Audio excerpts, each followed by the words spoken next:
Okay, once again, wrapping up our Sonsio Grand Prix at Road America presented by AMR. Congratulations to our champion, winning again here at Road America, Alex Palou, driving the number 10, the American Legion Honda for Chip Ganassi Racing, who led 10 of the 55 laps, picking up his third win of the season, third in the last four races as well.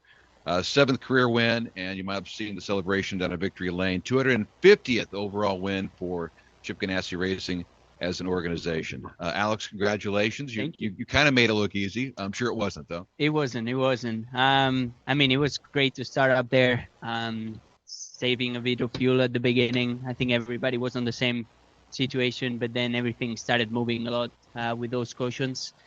Did a couple of mistakes there with Joseph. Lost a position there. But yeah, we kept on pushing. Great pit stops and fighted for the win at the end. So yeah, the speed that we had this weekend was huge and gave us the opportunity to win today. We were talking about some of the action on track. Guys earlier were talking about it. You haven't maybe had a chance to hear this yet. 444 on track passes Wow. today.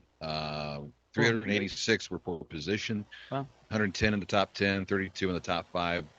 As you know, Lots of action. there's a lot of action out there. Yeah. Luckily for you, it's all behind you. Yeah. I'm most glad to hear that and not to see that, because that's a lot of passing. Between that and the job your team did in getting the 10 car back ready to race today, it's a heck of a weekend for you guys, isn't it? Yeah, I mean, we started really good. We didn't test here last week, so we knew that we had a lot of work to do with the new pavement. We started with a lot of speed on practice 1, and then practice 2 I did a huge mistake. Had a lot of speed again, but crashed it very hard. So yeah, we almost had no time to rebuild the car. They did, and they not only got the car back on track, but it was fast. Almost got the pole and fighted for it. So yeah, it's been a good weekend. Bruce, lead us off. Could you sense that Colton was either losing his grip and also running out of push to passes? Was it just waiting for the right moment for you to pounce? Yeah, honestly, the first couple of laps that he did on the blacks, he was really, really fast. And I was like, man, he's pushing very hard, and I don't know if I can catch him. But once my tires were into temperature, I was able to catch him. I saw that he was struggling a little bit more. He had to save more fuel than us because he pitted 1 lap early. And then we were just a little bit better on tire deck as well. So I was just trying to push him to use the push to pass, and then try and overtake him. It worked. So yeah, he was doing a great race. I don't know if they were struggling a lot on the alternates, but actually he was pulling away on the alternates as well. So yeah, great day for us. Steve? Just what was Saturday like for y'all as a team? At first, I was wondering how concerned you were about having a competitive car after the morning crash. And also, I imagine they were having to go through everything with Dixon as well. Just how hectic was everything? Yeah, obviously not. It wasn't the cleanest day by the 9 and the 10 car. They had a lot of work, but honestly, they made it. And as I said, we not only made it on track, but we had fast cars. And honestly, I was not concerned on the speed that we were going to have. I was more concerned of losing track time and not knowing how the balance was going to be for qualifying. And we made it. We made it to fast 12, to fast 6. So yeah, great team behind. Was, as I said, I was never concerned on the situation of the car. I was just concerned on myself getting up to speed, but we made it happen. Chris? And then Jack? It was a bit of a hectic last lap with Marcus going through the kink. What were the team telling you? Was everything all right from your end after that, or was it just a little bit hectic there for you? Yeah, honestly, they couldn't tell me because that's from turn 8 until Canada corner. There's no radio. Well, it's very hard, so we decide not to talk on those corners to avoid misunderstandings. So they couldn't really tell me, and suddenly I saw a car. I didn't know it was Marcus. I don't know what happened, and yeah, it was quite on the edge there. But honestly, having a good 5-second gap allowed me to just take it easy there and overtake him. And with the larger points, I think they said it was what 71, 72 points now over the rest of the field. Is it difficult to think, okay, we've got this, we can race for points, or is it just, push flat out, we don't care, we're just going to race for wins no matter what? You get the most points winning anyway. Yeah, I mean, it's I would understand racing for points on the last two races, but it's too early. We did 8 races. There's still 8 or 9 left.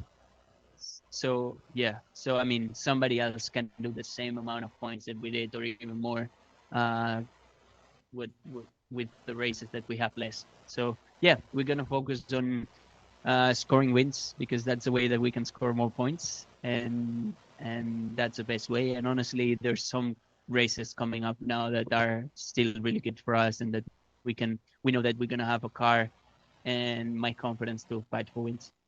Jack. Alex, can you explain your evaluation of red tires and black tires this time after the race? Like, for instance, degradation or grip, or the difference between those two? Yeah, I mean, it was tough for everybody, knowing ahead of the race with a new pavement, and not a lot of riding on the alternate tires. But we knew that they were not as fast as the black tires, and worse on deck as well. So it was a worse tire. That's why top 10 started on primaries. And then I was a bit surprised by how well they were during the race. They were slow, but they were not crazy slow compared to the primaries. So yeah, it made the strategy very interesting, and I think that allowed so many passes on track for sure. Okay, Jack. Hand the microphone to Mr. Coleman. Thanks, Dave. Alex, yesterday, I mean, you and 14, a bunch of other people went way off. Guys were crashing. Today, I think you got shoved off the track a couple times, came back on. Guys were going too wide through 5. What was the difference? Why could people pass? Why could people run side by side today? Yeah, I mean, I think the crashes and the mistakes on drivers in general, it's because there's so much grip on the new tarmac, that allows you to push on the limit. But obviously, when you're on the limit, there's huge crashes or huge mistakes. But that's good. I mean, a track that rewards aggressive driving and searching on the limit, I think it's the kind of track that drivers like. And then in terms of passing, I think it's actually going to be even better next year, because the track surface was still too new, and on the exits or on the outside of the corners, it was a bit slippery. And I think we're not going to have that next year. So it's even going to be better racing. But it seemed like it got way better between yesterday and today. Yeah. As far as, seriously getting off. Yeah, I don't really know. I think it was just by more cars running and just getting more tire rubber on track in general from other series as well. But yeah, we were able to brake on the inside and get passes. I lost 2 positions. I got 2 back. So yeah, it was possible to overtake. Let's take a couple off Zoom. Jack Binion from the race. Go ahead with Alex. Hey, can you hear me all right? Sorry. Yeah, we hear you. Go ahead. Awesome. Yeah, Alex, I guess we had Joseph and Pato in here a bit earlier, and they were talking about your lead and trying not to focus so much on how far ahead you are. I guess, do you have the opposite feeling where you're kind of worrying about where the potential sort of difficulties are going to come later in the season, or do you try not to worry about that and try and just focus on what you can control? No, I mean, everybody can win 7 races in a row. It's tough in IndyCar, but we could do that. Somebody else could do that. So we're going to focus on each weekend. Each weekend is different. It's like the work starts from 0, and we're taking that mentality this year. I think it's working. It's paying off. So yeah, I'm glad that we have those points in our camp, and we don't have to catch other people. But I'm not relaxed by the points gap at all, because it's IndyCar. if it was another series, yeah, maybe I would be a bit more relaxed. But in IndyCar, you can't. So yeah, we're gonna keep on pushing, keep on trying to go for the wins, and focus on the championship on the last couple of races. Do you feel better having the experience of 2021 to kind of fall back on, knowing how to lead a championship, how to not necessarily control it, but that feeling of being ahead and knowing how to kind of manage that? Yeah, absolutely. I feel a lot better than in 21. Everything was new for me. I didn't really know how to manage stuff, or it was all for me, all new for me. So at least now I have some more experience, both on track and off track, and hopefully we can maintain that gap. Thanks, Alex. Thanks, Dave. Thank you. Thanks, Jack. Charles Bradley, motorsports.com. Go ahead, Charles. Thanks, Dave. Congrats, Alex. Just wanted to go back to, I think it was lap 23, when I think you ran wide turn 5, and then Joseph said hello at turn 6. Talk us through that move, and did you think he left you a room? Were you surprised there was no action there? It was my mistake. I was saving fuel. Brake. Yeah, and then the issue was that Hey, Charles, put yourself on mute if you don't mind. Thank you. Yeah. So I was saving fuel. I braked too deep, missed a little bit the apex, and as I said, offline was a bit more slippery. Just got over on the exit curb, got a big snap oversteer, and lost of position there. So completely my fault. And then yeah, we touched. Obviously he didn't give me enough room, but he already apologized. And honestly, I knew he was not doing it on purpose. It was just he thought that there was enough room. So yeah, I no issues at all. I think I did that to somebody on the first couple of races. I think it was St. Pete, just because you open a little bit the corner to make it happen, and suddenly you touch, and it looks worse on TV than what it feels on the car. But yeah, I mean, coming from Joseph, I know it was not on purpose. Awesome, thanks. Thanks, Charles. Let's take two more before we wrap it up from our Spanish-speaking friends. Let's go Enrique Naranjo from Marca. Go ahead, Enrique. How did you say the sermon? Yeah.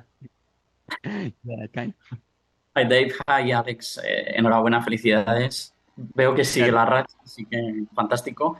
Oye, yo te quería preguntar si nos retrotraemos a principio de año, ¿hubieras imaginado estar en una situación así a mitad de temporada?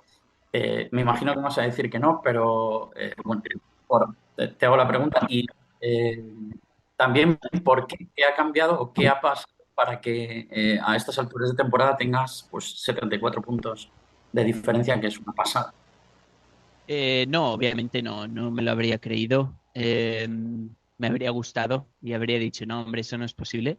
Pero bueno, es posible si te centras en cada carrera, en intentar hacer lo mejor que puedas en cada carrera. Hemos tenido un inicio de temporada increíble, súper bueno, y sobre todo las últimas 3-4 carreras.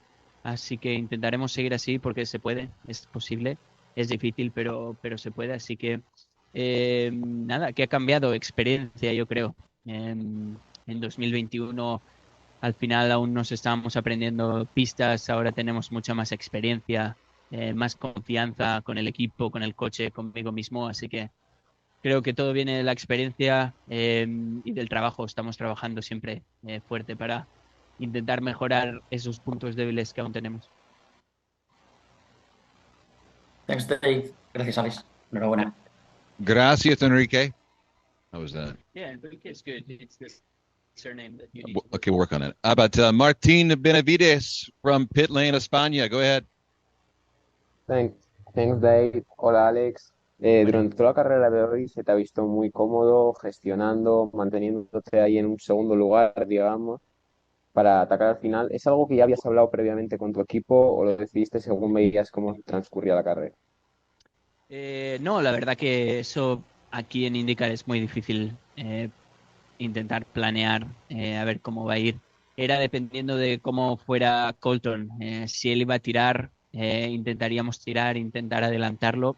he intentado empujar en las 3 primeras vueltas. He visto que se iba a defender con el push to pass y él iba un poquito mejor en recta porque tenía menos downforce, así que he centrado en nuestra carrera, en intentar darnos una vuelta más de gasolina y poder hacer un overcut.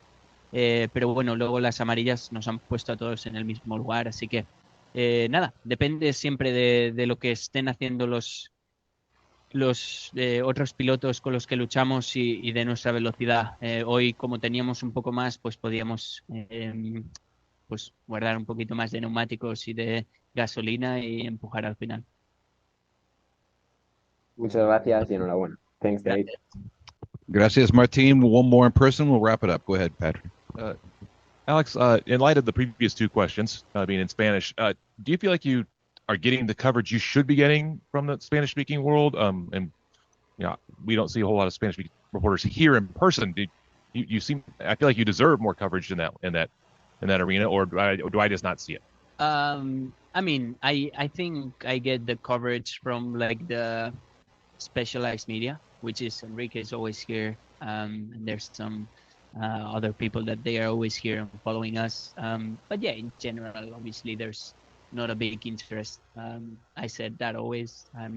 I'll always be lucky to have specialized media from Spain, like as I said, Enrique, and covering us. But yeah, the normal media is only focused on other Spanish people, which is okay. I mean, I tried hard on the first couple of years, especially when I saw Fernando at the Indy 500 and all the coverage that he was getting, that I started getting, but it was just because it was questions related to Fernando, and then I understood that how everything was working there. So honestly, I have zero energy focusing to that. I'm living in the States, I'm racing in the States, and I think I have the coverage that I deserve in the States. And then I know the people that is specialized in IndyCar and in motorsport, they're gonna cover and they are gonna follow us through people like Enrique. So yeah, it's all right. Thank you. We've got a couple more things before you go, but congratulations. Thank you. Again. We'll see you in 2 weeks at Mid-Ohio. Again, Alex Palou and the American Legion Honda, our champion here at Road America.